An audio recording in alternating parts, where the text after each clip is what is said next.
There is a particular heaviness that some people carry, and if you are one of them, you know exactly what I mean. It is not the kind of tiredness that comes from a long day or even from years of hard work. It is something deeper, something that lives in the bones, in the way you hold yourself when you think no one is watching. It is the exhaustion of someone who was never allowed to be a child, someone who had to become an adult before their time, before their mind and heart were ready for the weight of the world. Perhaps you were the one who had to take care of your siblings when you were barely old enough to take care of yourself. Perhaps you were the emotional support for a parent who should have been supporting you. Perhaps the circumstances of your life demanded that you set aside play, set aside wonder, set aside the natural unfolding of childhood, and instead you had to become responsible, vigilant, the one who held everything together.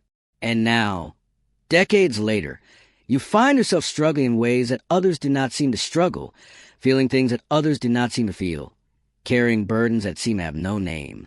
What happened to you was not just about missing out on childhood experiences. What happened was that your brain, your developing consciousness, was forced to construct itself under conditions of premature demand, and the architecture that formed as a result is different. It functions differently. It perceives the world differently. And until you understand this, until you see clearly what was built inside you and why, you will continue to feel like something is wrong with you when, in truth, something was wrong with what was asked of you. Jean Piaget, the Swiss psychologist who dedicated his life to understanding how children think and learn, discovered something profound about the way human consciousness develops. He found that our minds do not simply absorb information from the world like empty vessels being filled. Instead, we actively construct our understanding of reality through a series of developmental stages, each one building upon the last, each one requiring certain conditions to unfold naturally. Piaget called this process constructivism, the idea that we're the architects of our own cognitive structures, building our mental models of the world through interaction, exploration, play, and crucially, through being allowed to be in the stage we are actually in. When a child is in the stage of concrete operational thinking, roughly between ages 7 and 11, they are meant to be exploring cause and effect through hands-on experience, learning that actions have consequences in a safe and supported environment, beginning to understand logic, but still very much rooted in the tangible, the visible, the concrete. They are not meant to be managing adult emotions. They are not meant to be making decisions about family survival.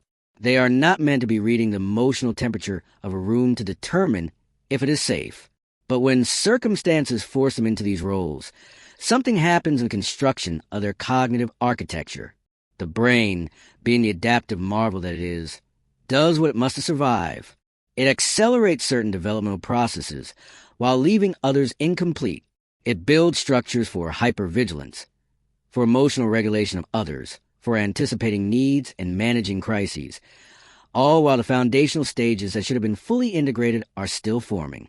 What you end up with is a consciousness that is simultaneously too advanced and underdeveloped, capable of profound insight into human nature and emotional dynamics, yet struggling with basic self-care, with knowing what you actually want, with allowing yourself to simply be.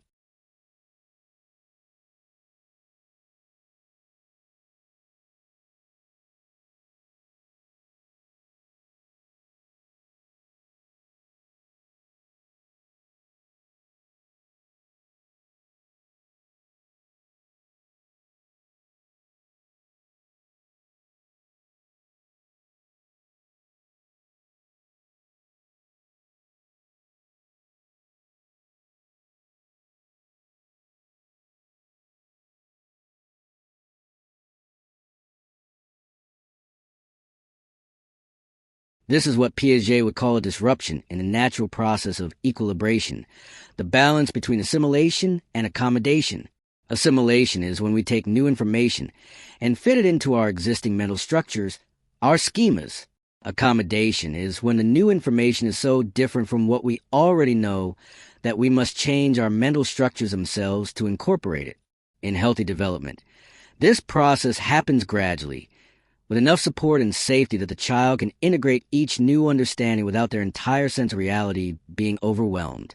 But when a child is forced to grow up too quickly, they are constantly accommodating, constantly restructuring their understanding of the world to make sense of demands and realities that their developmental stage is not equipped to handle.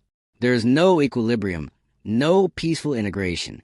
There is only adaptation under duress, survival, the construction of a self that is built not on a solid foundation of completed developmental stages, but on the shaky ground of premature cognitive leaps and emotional compensation. And here is what makes this so painful for you now as an adult. You built those structures so well. You became so skilled at reading people, at managing situations, at being responsible and capable, that everyone around you came to rely on these abilities. Your hypervigilance became labeled as maturity. Your inability to relax became seen as dedication. Your constant monitoring of others became praised as empathy. And so you learned at a deep unconscious level that your worth was tied to these adaptive strategies, that love and acceptance came not from being yourself, but from being useful, from being the one who could handle what others could not. Now, as an awakened soul, as someone who is beginning to see through the constructs of the sleeping world, you are faced with a profound challenge. You are realizing that the self you built, the identity you constructed under those conditions of premature demand, is not your true self.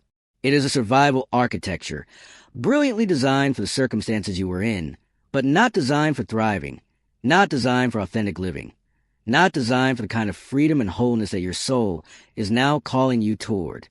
And this realization brings with it a particular kind of grief, because to dismantle these old structures, to allow yourself to go back and develop the parts of you that were skipped over, feels like becoming less capable, less mature, less of who everyone knows you to be. There's a fear that if you stop being hypervigilant, something terrible will happen. There's a fear that if you stop managing everyone else's emotions, you will be abandoned. There's a fear that if you finally allow yourself to be vulnerable, to not know, to need support, the entire structure of your life will collapse. And I want you to hear this clearly.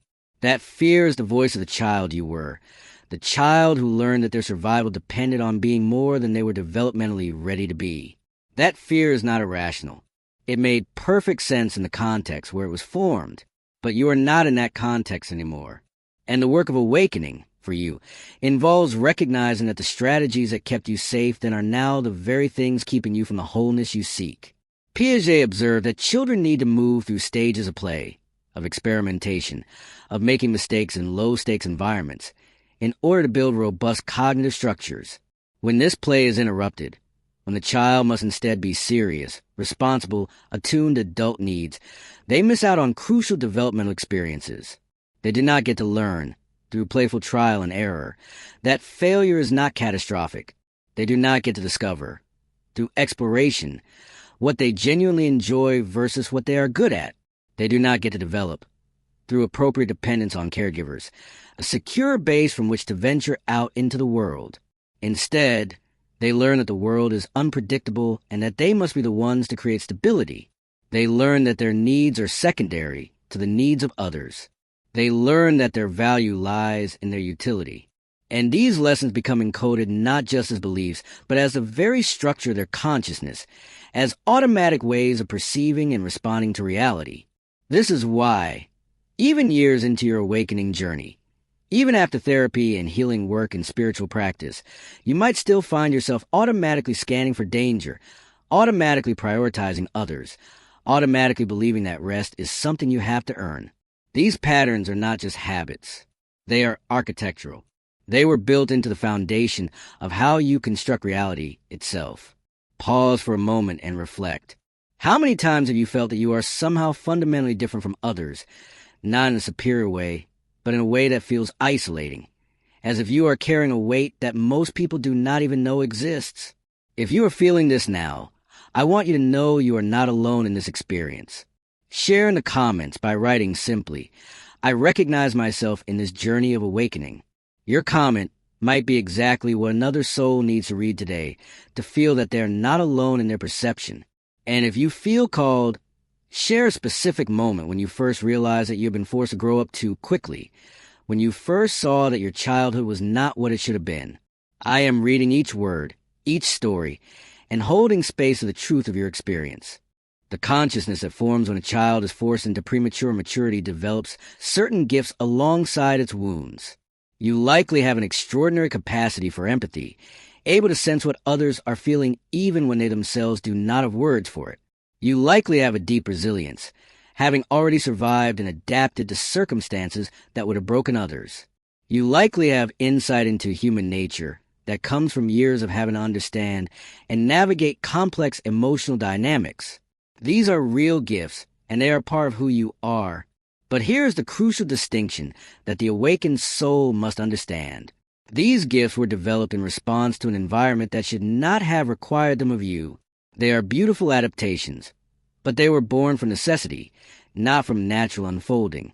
And now, the invitation of your awakening is not to reject these gifts or to see them as entirely false, but to begin to separate your worth and identity from them, to recognize that you are valuable not because of what you can do for others, not because of how well you can read a room or manage a crisis, but simply because you exist. This is a radical reframing for someone who has spent their entire life believing that their value is conditional, that love must be earned through performance, through usefulness, through being more than what a child should have to be. Piaget spoke of schemas, the mental structures we use to organize and interpret information. A child who grows up in a safe, supportive environment develops schemas that include the idea that the world is generally safe, that adults can be trusted to meet their needs, that they are allowed to make age-appropriate mistakes and still be loved. A child who is forced to grow up too quickly develops very different schemas. They develop the schema that the world is fundamentally unsafe and that they must be constantly vigilant. They develop the schema that adults are unpredictable or overwhelmed and that they must be the stable one. They develop the schema that mistakes are dangerous, that vulnerability leads to abandonment, that their needs are burdensome. And these schemas, once formed, operate automatically, filtering every new experience through this lens. You might find yourself in a relationship with someone who is actually safe and trustworthy, and yet your nervous system is still scanning for signs of danger, still waiting for the other shoe to drop. You might have achieved external success and stability, and yet internally you still feel like that child who is responsible for holding everything together, who cannot afford to let their guard down. This is not a character flaw. This is not you being damaged or broken. This is your consciousness operating according to the structures that were built under those early conditions, structures that, at the time, were absolutely necessary for your survival. The process that Piaget called decentering, the ability to see things from perspectives other than your own, typically develops gradually in childhood. But for a child forced into premature maturity, decentering happens too quickly and in the wrong direction. Instead of slowly learning that other people have their own inner worlds, you were thrust into having to understand and manage the inner worlds of the adults around you. You had to discenter from your own needs, your own feelings, your own perspective, not as a natural developmental achievement, but as a survival strategy. And now, as an adult, you might find that you are so skilled at seeing things from others' perspectives that you have lost touch with your own. You can feel what everyone else in the room is feeling. You can anticipate what they need. You can adjust yourself to meet the moment. But if someone asks you what you want, what you feel, what you need, there is often a blankness, a void, a sense of not knowing, because you were never allowed to develop a strong center of self from which to decenter. Your consciousness was built outward, toward others, toward managing external reality, rather than inward, toward knowing and honoring your own inner reality. This is where the awakening process becomes both liberating and terrifying for those who are forced to grow up too fast. As you begin to wake up, as you begin to see through the social conditioning and the false narratives that keep most people asleep, you also begin to see the ways in which your own consciousness was constructed. You begin to realize that so much of what you thought was just your personality, your way of being in the world, was actually an adaptation to circumstances that should not have existed. And this realization can feel like a kind of death, because if these patterns and strategies are not who you truly are, then who are you? What is left when you begin to dismantle the survival architecture that has defined your entire existence? This is a dark night of the soul that is unique to those who carry this particular wound. The realization that in order to find your true self, you must first grieve the childhood self who never got to fully form, the self who was interrupted in its natural development and forced to become something else. There is a concept in Piagetian theory that is crucial here, the idea of reversibility. The understanding that mental operations can be reversed, that what is done can be undone, that we can go back and forth in our thinking. In healthy cognitive development, a child learns reversibility through play, through building and unbuilding, through imagining different scenarios and outcomes. But when a child is forced to grow up too fast, they often develop a kind of cognitive rigidity, a sense that what is done cannot be undone, that the path they are on is fixed, that going backwards is not an option. This is why so many adults who were parentified children struggle with the idea of healing, because healing would require going back, revisiting those developmental stages that were skipped, allowing themselves to be vulnerable and dependent in ways that feel terrifying. There is a belief, deep in the structure of their consciousness, that they cannot afford to go back, that regression equals danger, that their survival still depends on maintaining the premature maturity they developed. But here's the truth that awakening reveals. You cannot truly move forward into authentic wholeness without going back to gather the parts of yourself that were left behind. Healing is not linear. It is not about progressing ever forward into more strength, more independence, more capability. Sometimes healing looks like falling apart. Sometimes it looks like needing support. Sometimes it looks like doing things that feel childish or silly or not at all like the competent adult everyone knows you to be. And this is not regression in the negative sense. This is integration. This is allowing your consciousness to finally complete the developmental processes that were interrupted. Society does not understand this. The sleeping world values productivity, independence, strength, the very qualities that you were forced to develop prematurely. And so when you begin to do the work of healing, when you start to set boundaries, when you start to prioritize your own needs, when you start to say no to the roles you have always played, the world around you often responds with confusion or even hostility. People who benefited from your overfunctioning will call you selfish. People who relied on your emotional management will say you have changed, and not in a good way. The systems and relationships that were built on your adaptive strategies will resist your transformation because your healing threatens the equilibrium that others have come to depend on.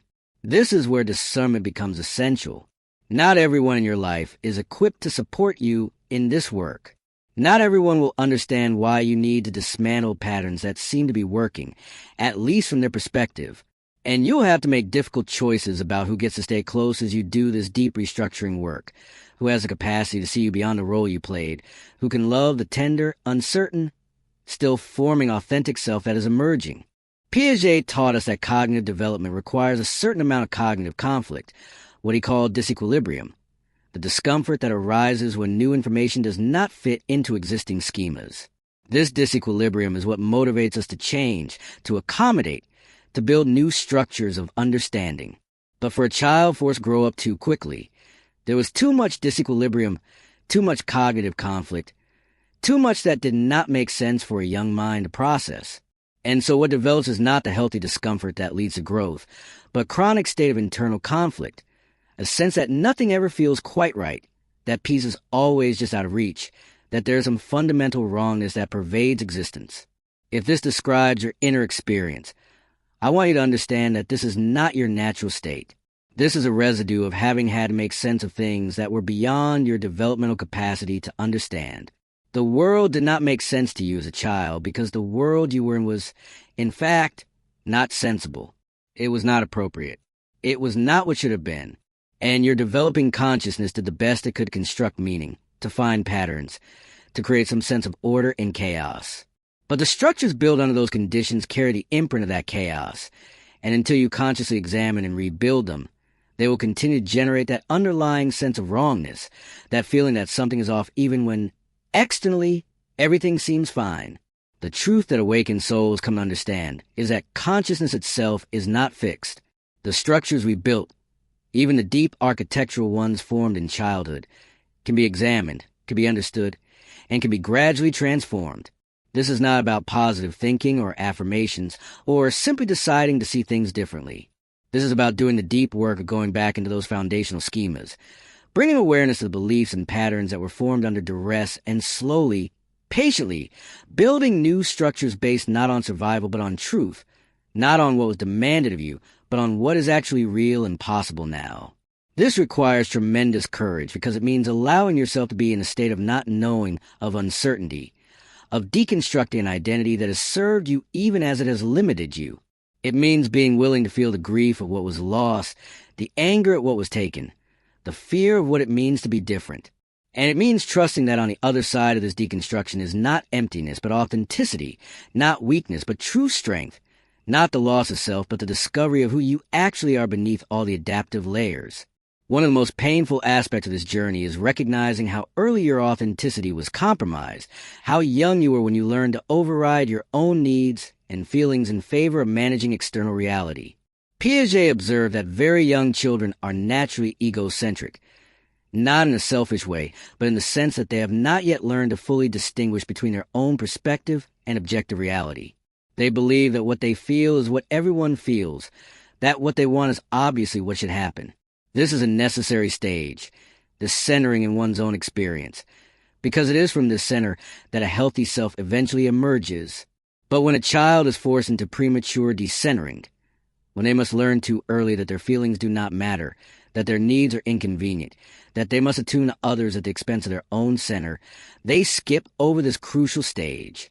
They never get to be appropriately egocentric. They never get to have a period of time where they're the sun around which their small world revolves. And the result is an adult who has no strong sense of center, no solid internal reference point, someone who is constantly looking outside themselves for validation, for direction, for a sense of what is real and true. If you are someone who struggles with decision-making, who finds yourself constantly second-guessing, who feels paralyzed when faced with choices, because you're trying to figure out what the right answer is instead of what you actually want, this is likely a legacy of that interrupted development. You were never allowed to practice making choices based on your own desires and preferences in a safe environment where the stakes were low and support was available. Instead, your choices had to be strategic, had to take into account all the potential impacts on others, had to be oriented toward managing and maintaining rather than exploring and discovering.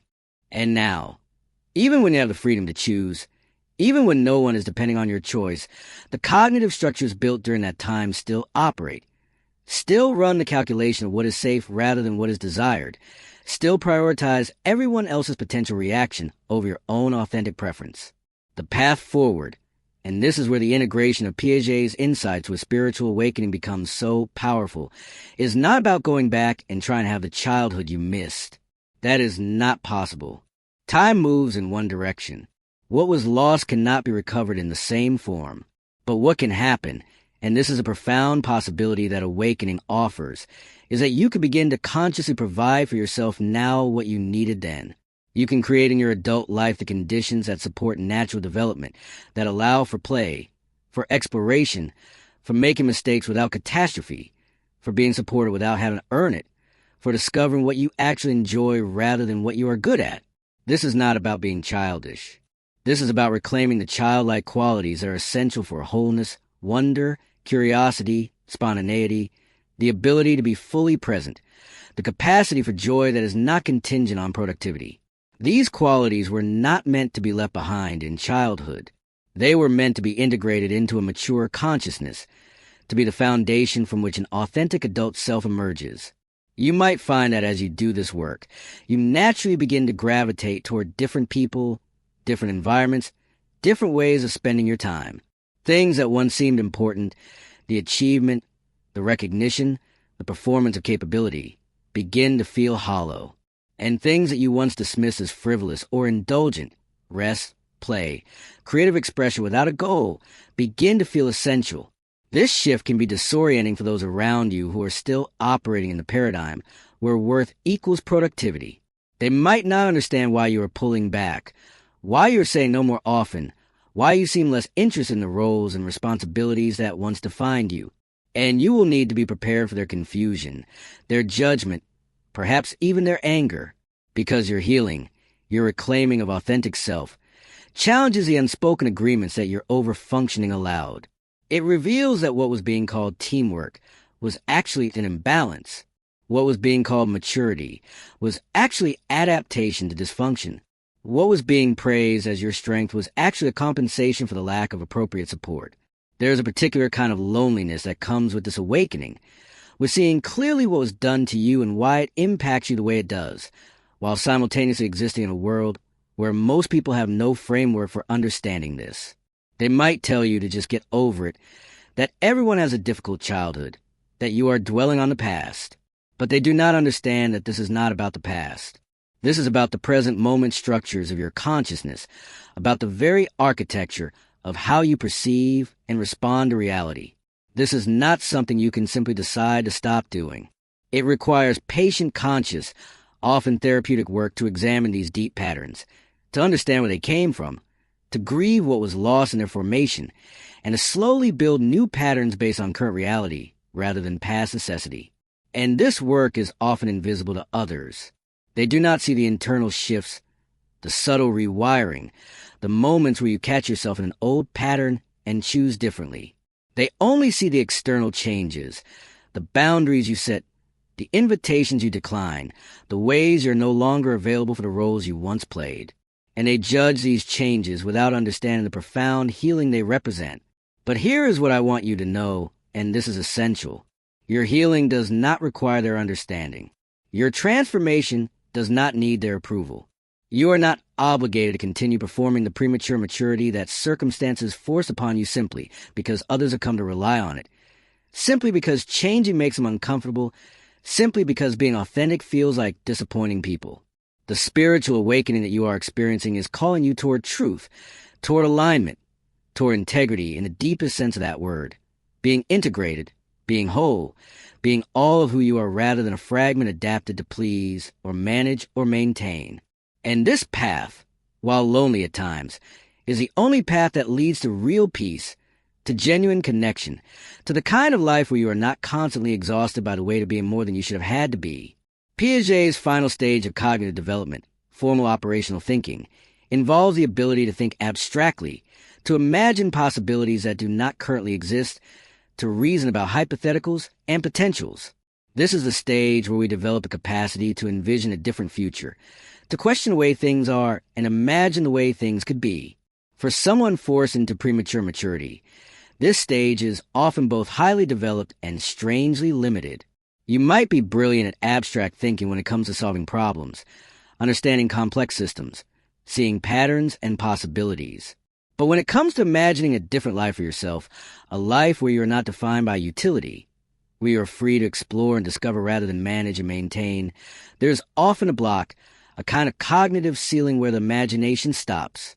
This is because imagining a radically different life for yourself requires believing that such a life is possible, and that belief was never built into your foundational schemas. The structures formed in your childhood encoded the message that your life is about responsibility, about being the one who holds things together, and anything outside of that role feels not just scary but literally unimaginable. Breaking through the ceiling, expanding your capacity to imagine, and then move toward a life that is truly yours, requires what we might call active cognitive reconstruction. This is not a passive process. It is not something that happens to you. It is something you do deliberately and repeatedly, often with support from others who can see possibilities that you cannot yet see for yourself.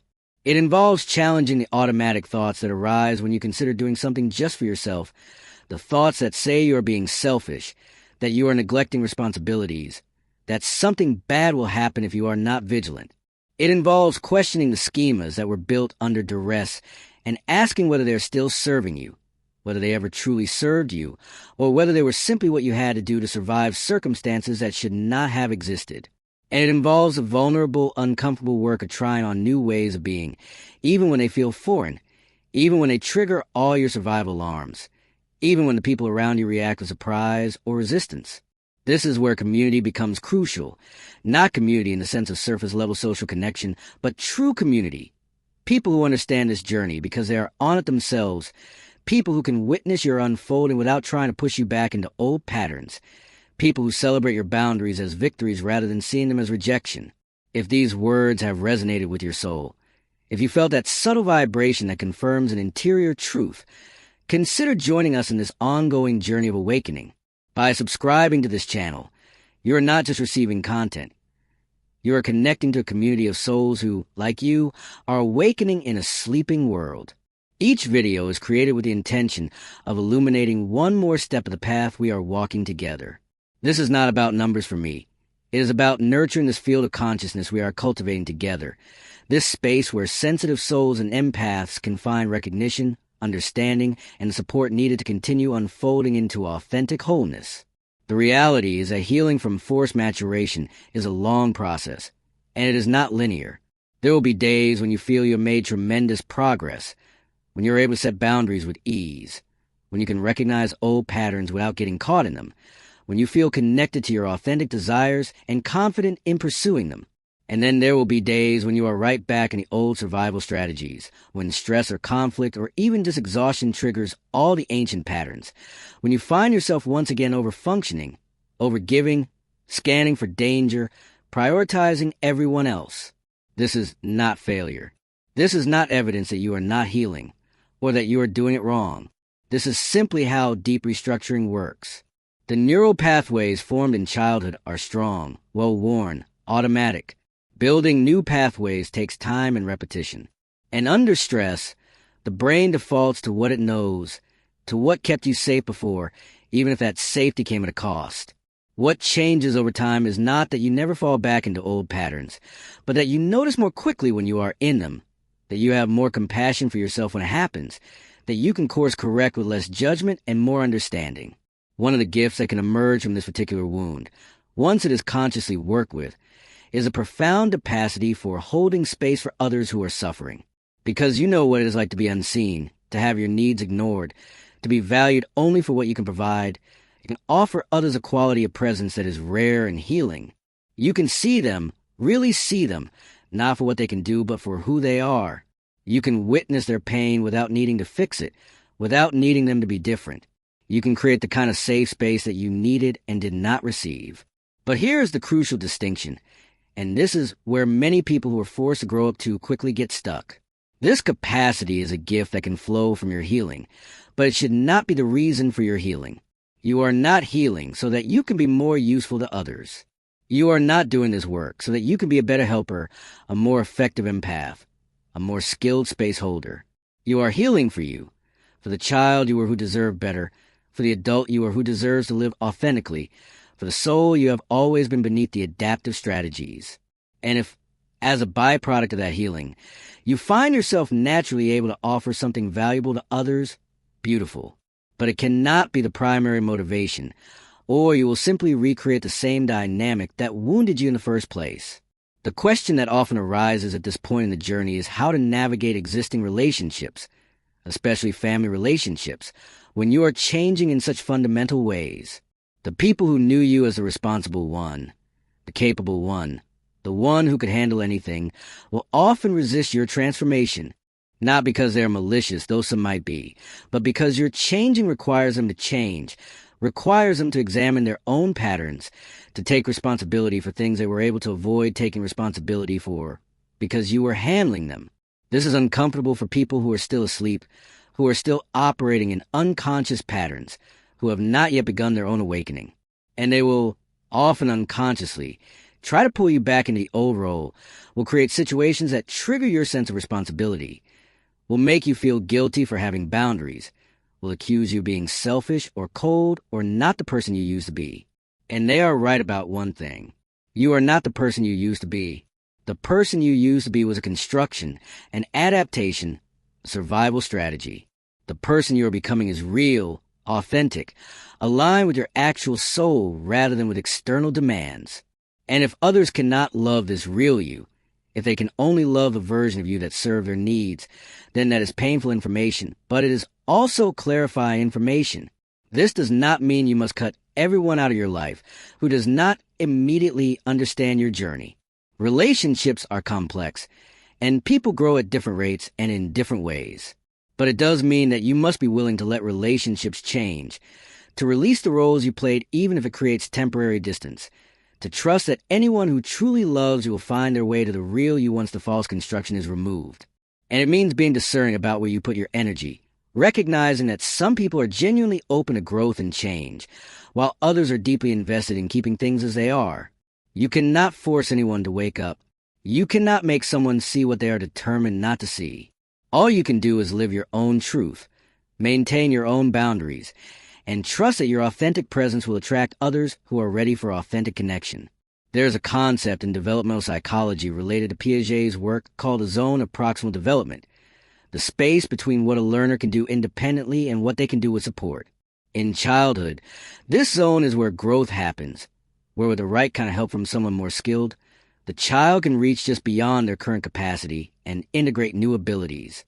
For someone who was forced into premature maturity, this zone was violated.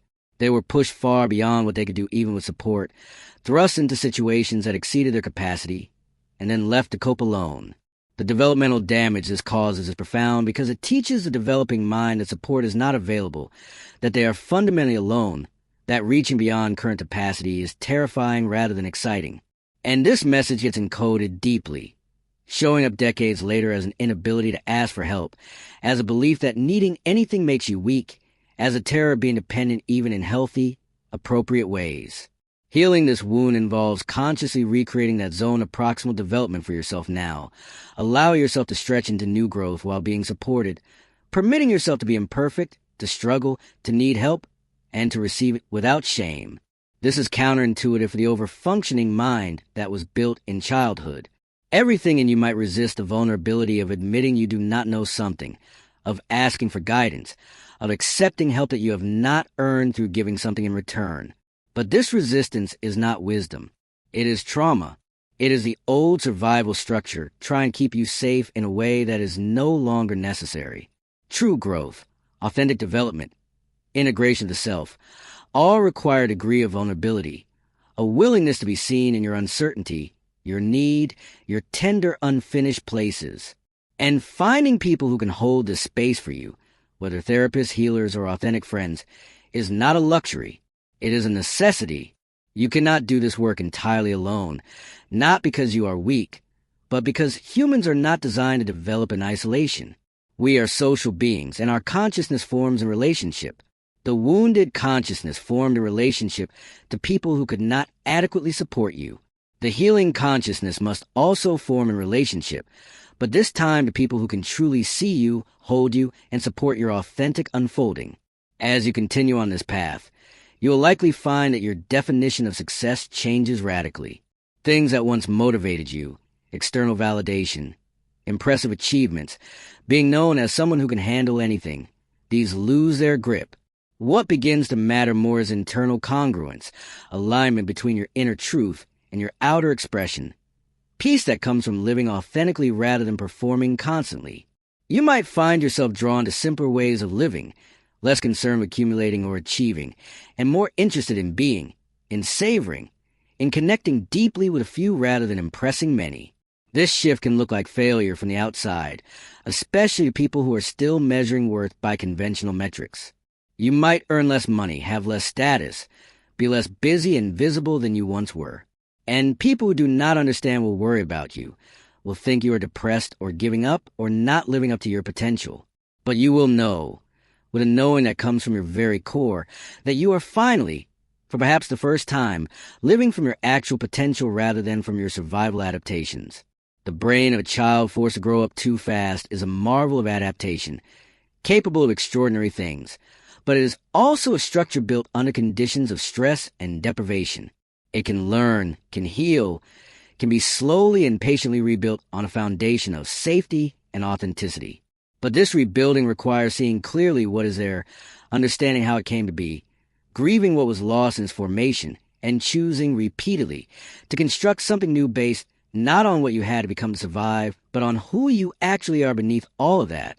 Jean Piaget gave us the map, the understanding that consciousness is constructed, that our scheme is formed through interaction with our environment, that development unfolds in stages when conditions support it, and that disruptions in this process have lasting impacts. But he also gave us hope, because if consciousness is constructed, it can be reconstructed. If schemas are learned, new ones can be built. If development was interrupted, it can, to some degree, be resumed. Not by going backward, but by going inward, by creating now the conditions that support authentic unfolding, by allowing yourself finally to develop the parts of you that were sacrificed to survival, and by trusting that it is never too late to become who you were always meant to be. Your journey is unique, but you are not alone in walking it. There are many of us who carry this particular wound, who are doing this particular work, who understand without explanation what it means to have been too much too soon, and to be now in the process of finding out who we are when we are no longer performing precocious maturity. If you recognize yourself in these words, I honor the path you are on. It is not easy. It requires facing things most people spend their entire lives avoiding. It demands a kind of courage that goes unrecognized by the sleeping world. But it is the path of truth, of integration, of becoming whole. And every step you take on this path not only heals you, it creates a ripple in the collective consciousness, making it easier for the next person who wakes up with this wound to find their way home to themselves.